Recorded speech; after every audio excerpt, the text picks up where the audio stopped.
So after the release of my IS-3 video, with China of course being in that video, a lot of people have been freaking out, and they are heavily justified, mainly because the IS-3 is just an insane tank that was essentially used for the Cold War, or essentially taking out German heavy tanks, but never really saw action in World War II. At this rate, there are a lot of vehicles that we have in game that is pretty much like this, and some vehicles that have been, well, extensively used in Korea. I'm looking at you, Pershing.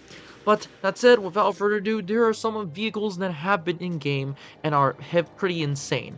And a lot of people don't know about these. So without further ado, let's get started. Starting with one of the smaller ones, we have the ZIS-30. This is a Soviet tractor with a 57mm gun. This is essentially that, and it's pretty interesting. From the video that we get, it does appear to have APHEBC and HE, which is great. It also does come with a machine gun, so that's also great for the tank itself. But overall, this is essentially one of those tanks that it's essentially going to be potentially be put into BR2.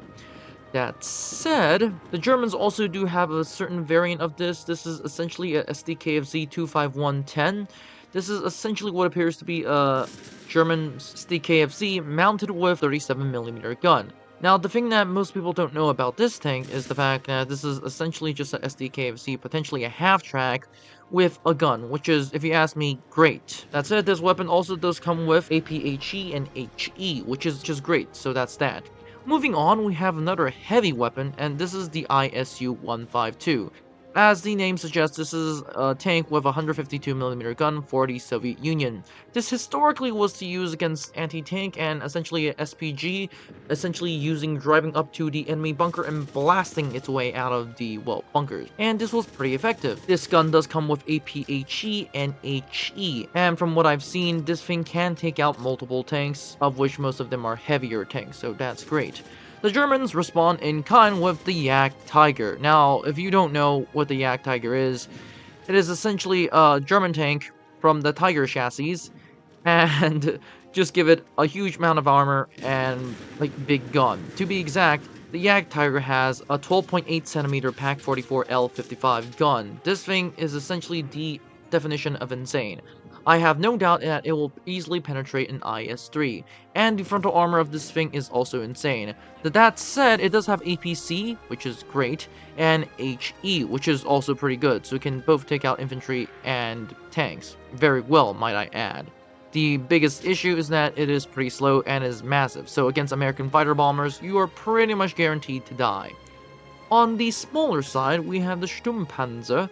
This is essentially a tank that is pretty much similar, if you ask me, to the KV-2, except for the fact that I think the Shom Panzer is much better in some regards, and the KV-2 better in other regards. For example, the Shom Panzer has HE and heat, which is great. On the other hand, the Shom Panzer is also very, very small, which is also great. And the downside, of course, being it has no armor, and if anything that can, well, fight against it, you're pretty much dead, so that's great. Shom Panza is also called the Panzerkampfwagen 2 SF with a 15cm gun, which is insane. If you know what this thing is capable of doing in War Thunder, then you're pretty much guaranteed to know what it does in Enlisted, and because Enlisted is an infantry game, then, well, pretty much you know what to do, and that is to eat the shells, which is great. That said, there are a lot of issues with all of these things. Some of them are balancing issues, some of them are just fun factor, and others are just like, why the heck are you deciding to add them?